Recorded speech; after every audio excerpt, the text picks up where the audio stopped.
अस्सलाम वालेकुम। मैं हूं मोहम्मद रमज़ान और आप देख रहे हैं YouTube channel math of by Anwar. MTH 100 general mathematics, उसका टॉपिक नंबर 6 है। आप लोगों के सामने कोऑर्डिनेट ज्योमेट्री, और यहाँ से आपका फाइनल टर्म का सिलेबस स्टार्ट हो रहा है। तो इंशाअल्लाह ताला कुछ ही दिनों में आपके ये मैं लेक्चर कंप्लीट कर लूँगा। तो आप मेरे चैनल पे MTH 100 के तमाम लेक्चर्स देख सकते हैं। तो स्टार्ट करते हैं। आपके पास कोऑर्डिनेट ज्योमेट्री टॉपिक 6 है। फर्स्ट ऑफ ऑल है आपके पास डिस्टेंस बिटवीन 2 पॉइंट्स। तो 2 पॉइंट के दरमियान हमने डिस्टेंस फाइंड करना है।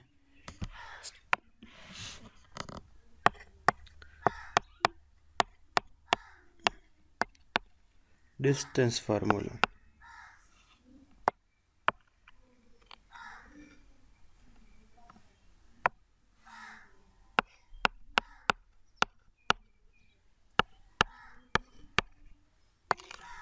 देखिए, फॉर एग्जांपल आपके पास ये कोई पॉइंट है ए और ये कोई पॉइंट है बी। आप इसके दरमियान डिस्टेंस फाइंड करना चाहते हैं। कोई भी जो पॉइंट होता है वो आपके पास कोऑर्डिनेट के अंदर एग्जिस्ट करता है। उसका कोई ना कोई एक्स पॉइंट होता है और कोई ना कोई वाई पॉइंट होता है। एक्स और वाई पॉइंट मिलकर आपके पास एक्स और वाई कोऑर्डिनेट मिलकर आपके पास एक पॉइंट बनाते हैं। तो इसलिए आपके पास ए है तो एक एक एक्स कोऑर्डिनेट होंगे x1 y1 सपोज, और बी के आगे पास है x2 एंड y2। तो इनके दरमियान हमने डिस्टेंस फाइंड करना है। तो डिस्टेंस फार्मूला क्या होता है, उसको रिप्रेजेंट ऐसे करते हैं ए बी, और ये बार या मार्क डिस्टेंस को शो करता है। इसका मतलब होता है distance between point A and B.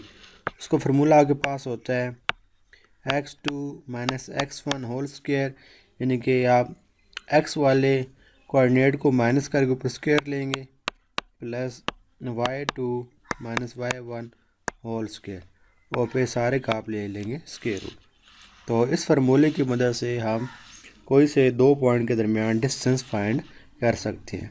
क्या करेंगे, x एक्सिस वाले पॉइंट को माइनस करके स्क्वायर लेंगे, y एक्सिस वाले पॉइंट को माइनस करके स्क्वायर लेंगे, दोनों को ऐड करके उसका हम स्क्वायर रूट ले लेंगे। तो x वाले कोऑर्डिनेट को हम ऐसे एब्सिसा भी बोलते होते हैं, और y वाले पॉइंट का दूसरा नाम होता है ऑर्डिनेट। तो वो आपको ये भी कह सकता है कि इसका एब्सिसा ये है, इसका ऑर्डिनेट ये है। तो आपको ये बात पता होना चाहिए कि एब्सिसा क्या होता है एंड ऑर्डिनेट क्या होता है। अब इसका हम एक क्वेश्चन कर लेते हैं। नीचे उसने दिया आपने जी डिस्टेंस फाइंड करना है बिटवीन 823 है और B57 23 एंड 57।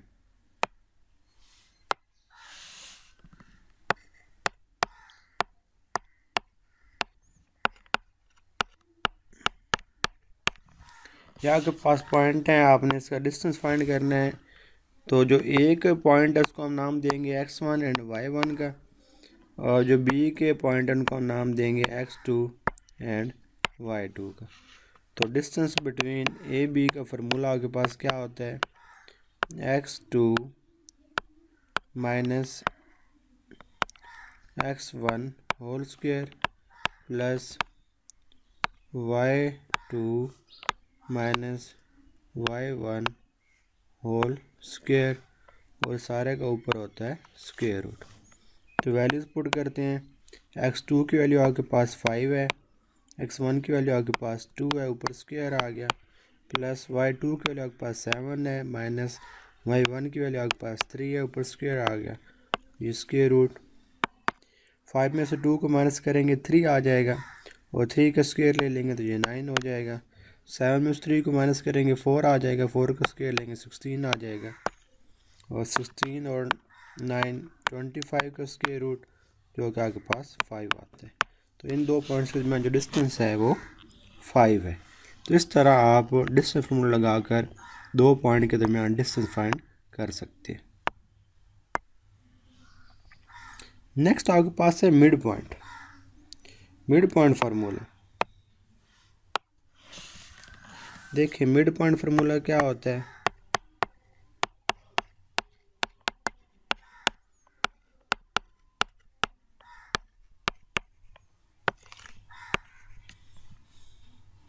उस तरह का आपके पास कोई दो पॉइंट है ए एंड बी, या आपके पास कोई दो पॉइंट है ए एंड बी, और ए के कोऑर्डिनेट x1 एंड y1 है एंड बी के कोऑर्डिनेट x2 एंड y2 है। इनके दरमियान में कोई पॉइंट पड़ा हुआ है सी, ये चले हम इसको m बोल लेते हैं। हमने ये m फाइंड करना है कि m का x कोऑर्डिनेट क्या होगा और m का y कोऑर्डिनेट क्या होगा, हमने ये फाइंड करना है। तो मिड पॉइंट का फार्मूला आपके पास होता है, मिड पॉइंट हम कैसे निकालते हैं, मिड पॉइंट हमने निकालना है ए एंड बी का। तो हम क्या करेंगे, ए एंड बी के एक्स कोऑर्डिनेट को ऐड करके 2 पर डिवाइड कर देंगे और फिर वाई कोऑर्डिनेट को ऐड करके 2 पर डिवाइड कर देंगे, तो ये आपके पास मिड पॉइंट आ जाएगा। यानी कि ये वाला इसका एक्स कोऑर्डिनेट होगा मिड पॉइंट का और ये वाला इसका वाई कोऑर्डिनेट होगा मिड पॉइंट का। तो इस फार्मूले की मदद से हम मिड पॉइंट फाइंड करते हैं। आइए इसका एक क्वेश्चन करते हैं। 4, 3 और 10, 7।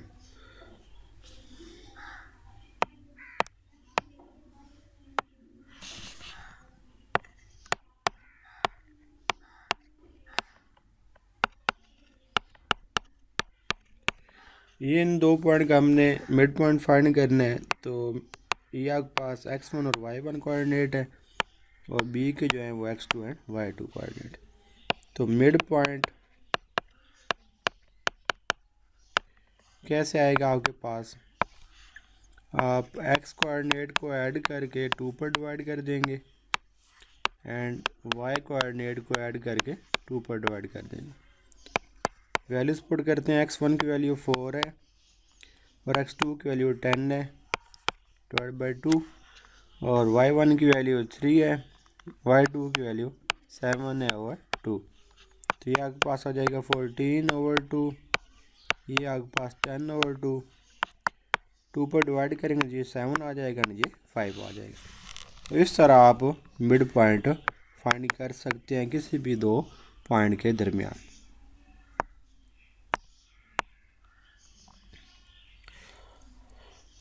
आगे आपके पास डेफिनेशन है स्लोप की।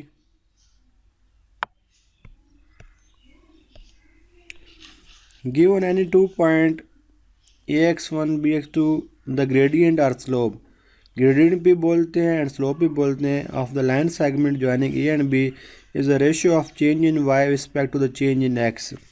मिड पॉइंट आपके पास क्या होता है, चेंज इन x और चेंज इन y का रेशियो होता है। Mid point gradient and slope दोनों एक ही चीज़ के नाम है।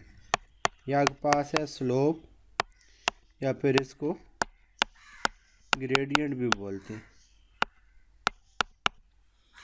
फॉर एग्जांपल आपके पास कोई दो पॉइंट है ए एंड बी, इनके कोऑर्डिनेट है x1 y1 और बी के कोऑर्डिनेट आपके पास हैं x2 एंड y2।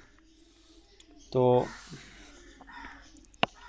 स्लोप या ग्रेडियंट आपके पास क्या होता है, ऊपर होता है change in y over change in x। तो स्लोप को हम m से रिप्रेजेंट करते हैं। चेंज इन y का मतलब ये है कि जब भी हम चेंज निकालते हैं तो फाइनल माइनस इनिशियल करते हैं। तो y के फाइनल वैल्यू y2 है और इनिशियल वैल्यू y1 है, ये हो जाएगा y2 माइनस y1। और इस तरह चेंज इन x आपके पास क्या हो जाएगा, x2 माइनस x1। तो ये आपके पास स्लोप का फार्मूला होता है। कोई भी दो पॉइंट आपको गिवन है, आपने स्लोप फाइंड करना है, तो उसका फार्मूला आपके पास क्या होगा, y2 minus y1 over x2 minus x1, यानी कि change in y over change in x। ये आपके पास स्लोप का फार्मूला होता है।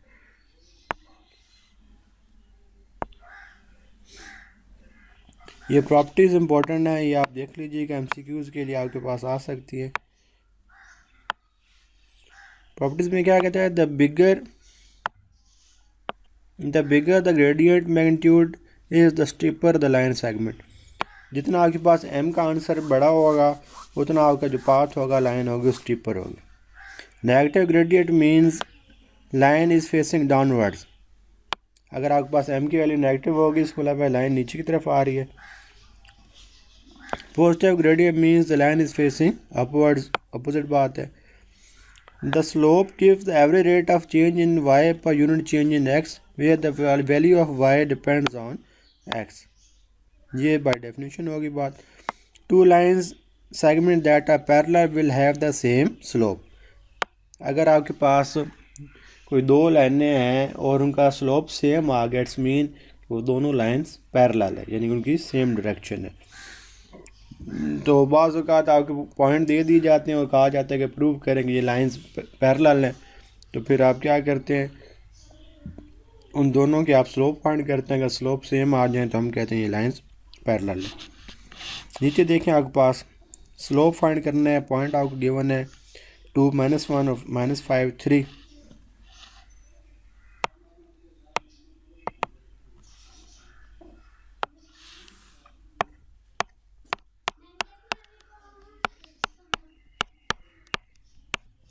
ये आपको 2 पॉइंट गिवन है, आपने इनका स्लोप फाइंड करना है। तो वही फार्मूला लगाएंगे। ये आपके पास x1 है, ये आपके पास y1 है, ये x2 है एंड ये y2 है। तो स्लोप का क्या फार्मूला अभी हमने पढ़ा है, वो होता है y2 minus y1 over x2 minus x1। Values put करते हैं। y2 आपके पास है 3 माइनस y1 आपके पास है -1 ओवर x2 आपके पास है -5 माइनस x1 आपके पास है 2। ये आपके पास हो जाएगा 3 माइनस माइनस प्लस ओवर -7। ये आपके पास हो जाएगा 4 over -7 which is equal to -4 over 7। ये आपके पास स्लोप आ गया। और अगर देखें स्लोप की वैल्यू नेगेटिव है, इसका मतलब है जो लाइन होगी वो फेसिंग डाउनवर्ड्स होगी। तो अगर आपके पास क्वेश्चन आ जाए कि show that the line is facing downwards, it's mean कि आपने जो स्लोप फाइंड करना है उसका आंसर नेगेटिव आना चाहिए। इस तरह अगर क्वेश्चन आ जाए कि show that the line is facing upward, तो आप जो स्लोप फाइंड करेंगे उसका आंसर पॉजिटिव आना चाहिए।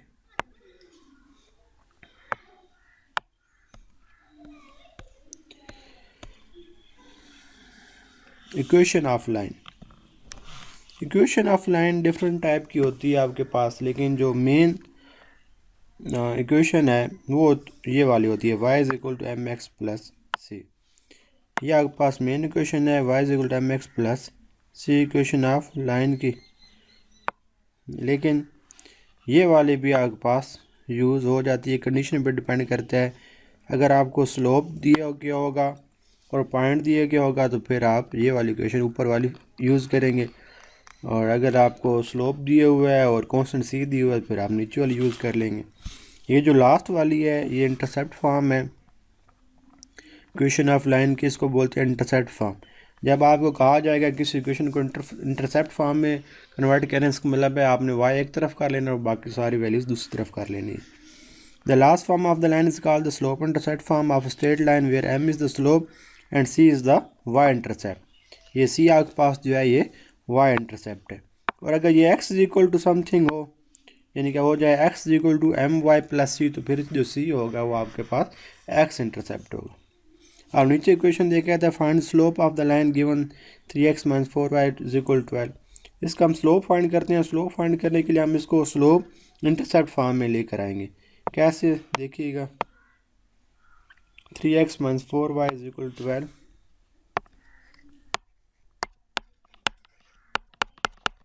देखें स्लोप इंटरसेप्ट फॉर्म अभी हमने रीड किया है कि क्या होती है, वो होती है y is equal to m x plus c, यानी कि हमने y को एक तरफ कर लेना है और बाकी तमाम वैल्यूज़ एक तरफ होनी चाहिए। तो हम ऐसे ही करते हैं, -4y दे रहा गया प्लस 3x दूसरी तरफ जाकर माइनस हो जाएगा। तो अब उसमें क्योंकि x वाली वैल्यू पहले है इक्वेशन में, तो हम क्या करते हैं x पहले लिख लेते हैं और कौन सी टर्म बाद में लिख लेते हैं। अब -4 यहाँ पर मल्टीप्लाई हो रहा है, दूसरी तरफ जाकर डिवाइड हो जाएगा अब सेपरेट डिवाइड कर लेते हैं। -3x ओवर -4 प्लस 12 ओवर -4, तो ये आपके पास माइनस माइनस से कैंसिल हो जाएगा। ये हो जाएगा 3 और 4x, ये हो जाएगा -4 3 12। तो यहाँ पर देखें, इसलिए मैं फार्मूला आपके पास लिखा है कि जो x के साथ होता है ये स्लोप होता है, हमने स्लोप फाइंड करना था। तो यहाँ पर x के साथ देखें 3 और 4 है, तो आपके पास स्लोप आ गया 3 ओवर 4। और ये वाला आपके पास y इंटरसेप्ट है। अगर पूछे कि y इंटरसेप्ट क्या है, तो फिर आप बता सकते हैं कि जो आपका y इंटरसेप्ट है वो आपके पास -3 है। तो इस तरह आप स्लोप भी फाइंड कर सकते हैं।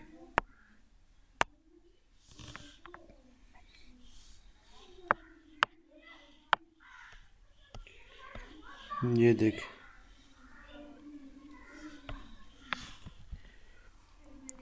To lines in a plane, two lines, ये देखें, ये आपके MCQs के लिए इंपॉर्टेंट बातें होती हैं, देख लिए करें। Two lines in a plane two lines either intersect or parallel. Plane के अंदर दो लाइन या तो पैरेलल हो सकती हैं या फिर इंटरसेक्ट कर सकती हैं। If the gradient are the same, gradient mean slope, अगर स्लोप सेम है तो अब पहले हम कंडीशन देख चुके हैं, स्लोप सेम हो तो लाइंस पैरेलल होती हैं, the lines are parallel and do not intersect. If the gradient are not same, अगर स्लोप सेम नहीं होंगे द लाइंस इंटरसेक्ट। अगर आपको कहा जाता है show that the two lines intersect, फिर आप क्या करेंगे, दो लाइंस के स्लोप फाइंड करेंगे। अगर स्लोप डिफरेंट होंगे तो आप कहेंगे कि ये इंटरसेक्ट करती हैं। अगर स्लोप सेम हो जाएंगे तो ये पैरेलल होंगे, स्लोप सेम नहीं होंगे तो फिर ये इंटरसेक्ट करेंगे। नीचे एग्जांपल में देखें, given the equation of the lines 2x - y = 4, 3x + 2y = -1, does the line intersect, if they do find the point of intersection. पहले तो हमने बताना है कि ये लाइन इंटरसेक्ट करती हैं या नहीं करती। अगर करती हैं तो फिर हमने उनका पॉइंट ऑफ इंटरसेक्शन बताना है कि कहाँ पर करती हैं।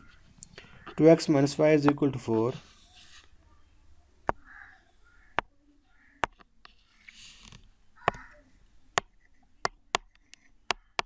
ये आपके पास फर्स्ट लाइन थी,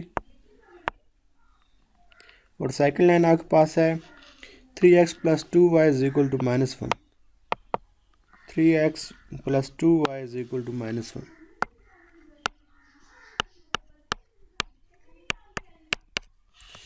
तो सबसे पहले हम इनका स्लोप फाइंड करेंगे, और स्लोप फाइंड करने के लिए देखिए मैंने आपको बताया कि आपने अगर देखना है कि लाइनें इंटरसेक्ट करती है या नहीं करती, तो आपने स्लोप फाइंड करना है। अगर स्लोप सेम आ गया तो फिर आपकी लाइंस पैरेलल होंगी। अगर स्लोप सेम नहीं आएंगे तो फिर क्या होगा, लाइंस इंटरसेक्ट करेंगे। अगर इक्वेशन 1 को मैं स्लोप m1 का नाम दे दूं और इक्वेशन 2 के स्लोप को m2 का नाम दे दूं, और अगर ये इक्वल हो जाए तो फिर लाइंस होंगी पैरेलल। और अगर ये स्लोप इक्वल नहीं होते तो फिर ये इंटरसेक्ट करेंगे। तो हम पहले इनके स्लोप फाइंड करते हैं। स्लोप फाइंड करने के लिए हमें इनको स्लोप इंटरसेप्ट फॉर्म में लाना होगा। तो स्लोप इंटरसेप्ट फॉर्म आपके पास क्या थी, वो थी y = mx + c। इस फॉर्म में हम लेकर आते हैं इसको। तो ऐसा करते हैं कि -4y इसको दूसरी तरफ लेकर जाते हैं, और +4 इधर आकर माइनस का हो जाएगा। आप इसको सीधा करके लिख लेते हैं, y = हो गया 2x - 4। तो इसका आपके पास स्लोप क्या हो गया, लाइन 1 का m1 आपके पास आ गया 2। ठीक हो गया।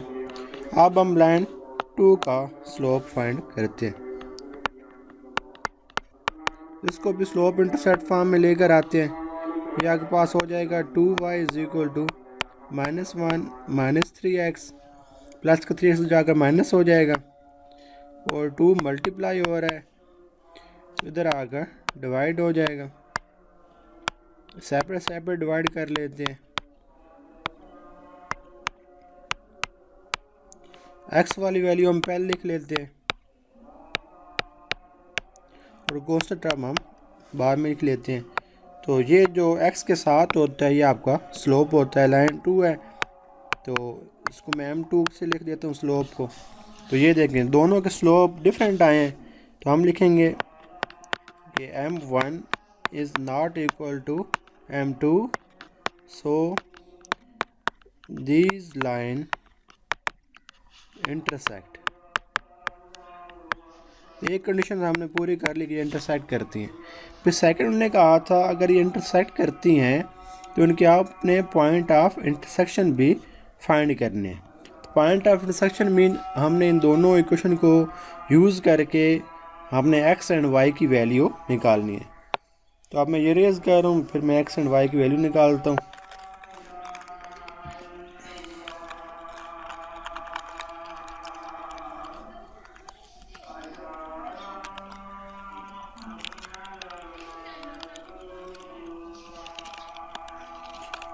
अब देखें ये हमने क्वेश्चन 1 में से y की वैल्यू निकाली थी, इसको मैं इक्वेशन 1 का नाम दे देता हूँ और इसकी वैल्यू को मैं इक्वेशन 2 में पुट कर देता हूँ।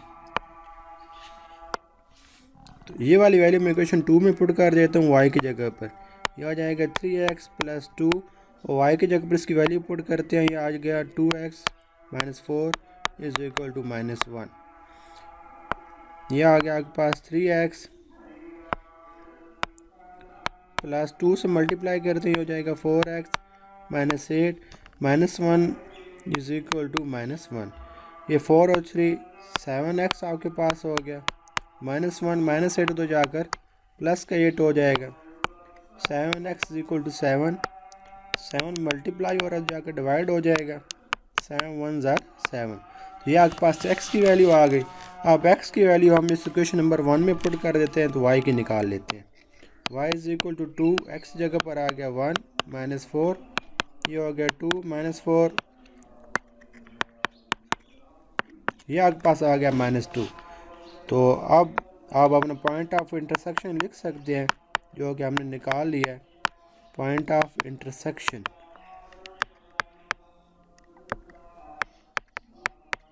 ये आपके पास क्या है, पहले x वाला पॉइंट लिखते होते हैं 1 और फिर y वाला -2। तो ये आपके पास पॉइंट ऑफ इंटरसेक्शन आ गया। इस तरह हम पॉइंट ऑफ इंटरसेक्शन निकालते होते हैं।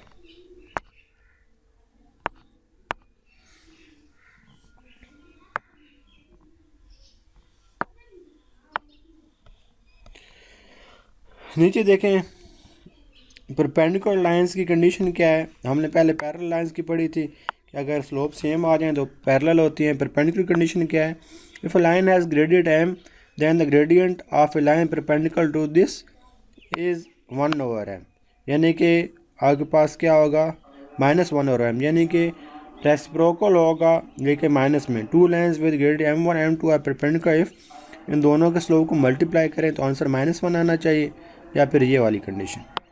दो लाइंस आपके परपेंडिकुलर होंगी अगर उन दोनों के स्लोप्स का प्रोडक्ट इक्वल टू -1 हो जाए।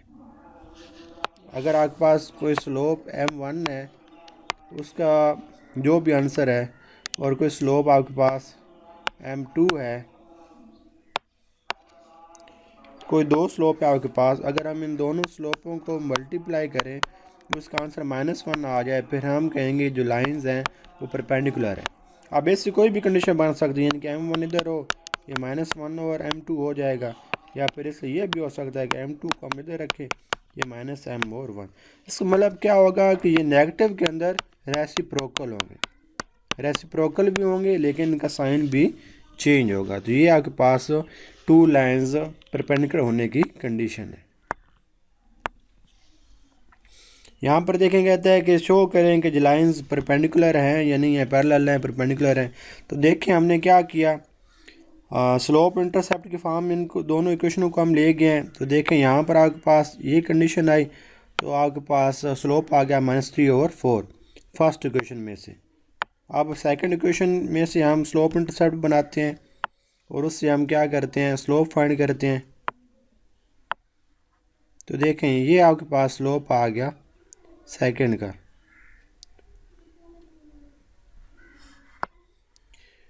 तो ये 5/3 आ गया। देखें दोनों को मल्टीप्लाई करें, ये आपके पास ऊपर था -3 और 5, ये आपके पास आ गया 5/3। इन दोनों को मल्टीप्लाई करें तो आंसर -1 आएगा। तो इसका मतलब है ये दोनों लाइंस परपेंडिकुलर है। ओके, नेक्स्ट आपके पास है equation of circle. Equation of circle की मुख्तलिफ इक्वेशंस होती हैं।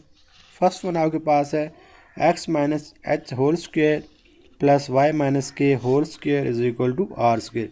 इसको बोलते हैं इक्वेशन ऑफ सर्कल। इसमें जो एच एंड के है ये आपके पास सेंटर के कोऑर्डिनेट होते हैं। डिस्कस कर लेते हैं। इक्वेशन ऑफ सर्कल आपके पास है x minus h whole square plus Y minus k whole square is equal to r square. तो इसमें अगर ऐसी कोई इक्वेशन दी हुई हो, आपसे पूछा जाए कि इसके सेंटर क्या होगा, तो ये जो एच एंड के हैं ये सेंटर कोऑर्डिनेट है। X coordinate H and second coordinate Y coordinate K है फॉर एग्जाम्पल। और ये जो यहाँ पर होगा जिस टर्म का स्क्वायर होगा वो आपका रेडियस होगा। ये वाला आपके पास क्या होगा, इसका सर्कल का रेडियस होगा। फॉर एग्जांपल आपके पास इक्वेशन ऐसी है x minus 3 whole square plus Y minus 5 whole square is equal to 9। और आपसे पूछा जाए कि इसका सेंटर क्या है और रेडियस क्या है, तो देखिए सेंटर आपके पास होता है एच के, और यहाँ पर एच की वैल्यू आपके पास क्या है 3 है, और के की वैल्यू आपके पास क्या है 5। तो यह इसका सेंटर आ गया। और अगर आपसे पूछा जाए कि रेडियस क्या है, तो रेडियस आपने इसको देखना है कि ये किसका स्क्वायर है। 9 आपके पास 3 का स्क्वायर है ना, तो ये जो रेडियस होगा वो आपके पास क्या होगा 3 होगा।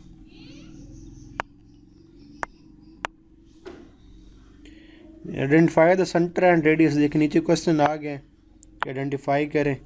अब यहाँ पर देखें फार्मूले में तो माइनस एच है, लेकिन यहाँ पर प्लस आया हुआ है, इसका मतलब एच की वैल्यू -4 है और यहाँ पर 3 है। एच आपका -4 है और के आपका 3 है, तो इसके लिए आपका सेंटर आ गया -4 एंड 3। 25 किसका स्क्वायर है 5 का स्क्वायर है, इसका रेडियस आ गया 5। तो नीचे इसको फिर उसने स्केच किए हुए।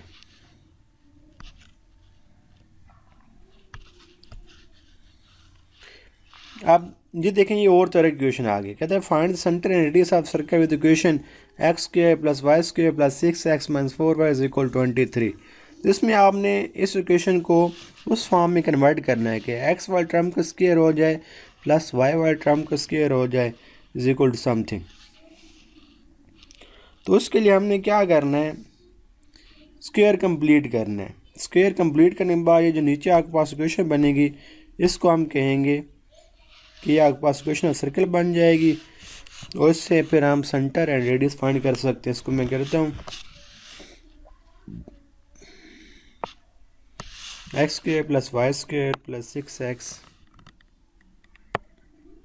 X square plus Y square plus 6x minus 4y is equal 23।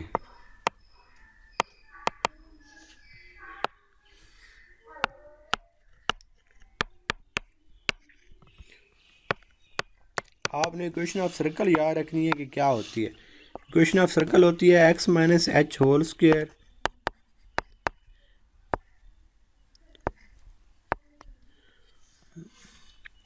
Plus Y minus k whole square is equal to r square. हमने ये बनाना है इधर। तो हम एक्स वाले टर्म को इकट्ठा करते हैं, एक्स स्क्वायर प्लस 6x, और फिर वाई वाले टर्म को इकट्ठा करते हैं Y square minus 4y is equal to 23।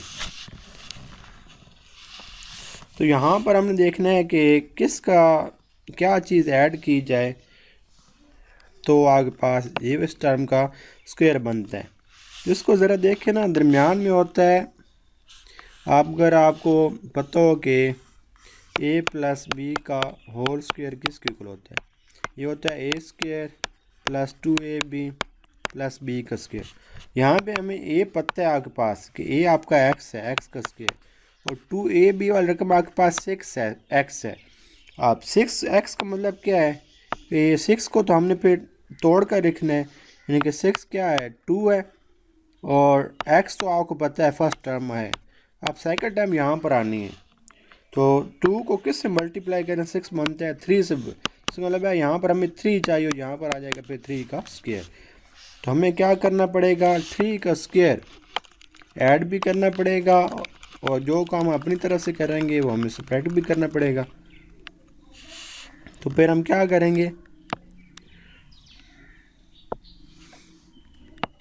X square plus 6x, तो यहाँ पर हम क्या करेंगे 3 का स्क्वायर ऐड भी कर देते हैं, एक तरफ ऐड करते हैं तो फिर दूसरी तरफ भी हमें ऐड करना पड़ेगा इक्वल करने के लिए। 3 का स्क्वायर यानी कि 9 ऐड कर दिया। अब इस तरह y का स्क्वायर कंप्लीट करने के लिए ये -4y है, 4y का तोड़ कर लिखें, ये 2 × y बनेगा, तो 4y बनाने के लिए 2 की ज़रूरत है, इसका मतलब 2 का स्क्वायर हमें ऐड करना पड़ेगा। तो हम क्या करते हैं, इधर +2 का स्क्वायर कर देते हैं, अगर इधर ऐड किया तो इधर भी ऐड करना पड़ेगा, 2 का स्क्वायर क्या हो जाएगा 4। तो यहाँ तक हम इसको लिख सकते हैं x + 3 का होल स्क्वायर, और इसको हम लिख सकते हैं y - 2 का होल स्क्वायर, और ये आपके पास हो जाएगा 23 और 4 27, 27 में 9 ऐड किया तो 36 होगा। तो यहाँ पर देखें हमें, तो यहाँ पर माइनस चाहिए ना, तो इसको मैस लिख सकते हैं -3 होल स्क्वायर, तो 36 को हम लिख सकते हैं 6 का होल स्क्वायर। अब आप कंपेयर करें तो आपके पास h की जो वैल्यू आ जाएगी, h की वैल्यू आ जाएगी -3 और k की वैल्यू आ जाएगी 2। तो सेंटर आपके पास यही होता है ना,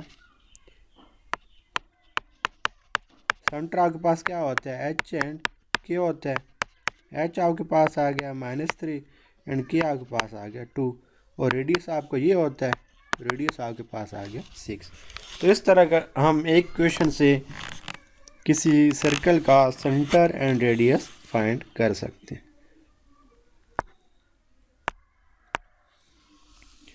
तो ये था आपका आज का लेक्चर, होप सो आप लोगों को समझ आ गई होगी। अगर फिर भी कोई इशू हो तो आप कमेंट सेक्शन में मुझसे पूछ सकते हैं, या फिर इस वीडियो के डिस्क्रिप्शन में मेरे व्हाट्सएप ग्रुप का लिंक होगा, वो आप ग्रुप ज्वाइन करके मुझसे कोई भी क्वेश्चन डिस्कस कर सकते हैं। अगर आपको वीडियो अच्छी लगी हो तो चैनल को सब्सक्राइब करना ना भूलें। अपना बहुत सा ख्याल रखिएगा। Thank you. अल्लाह हाफिज़।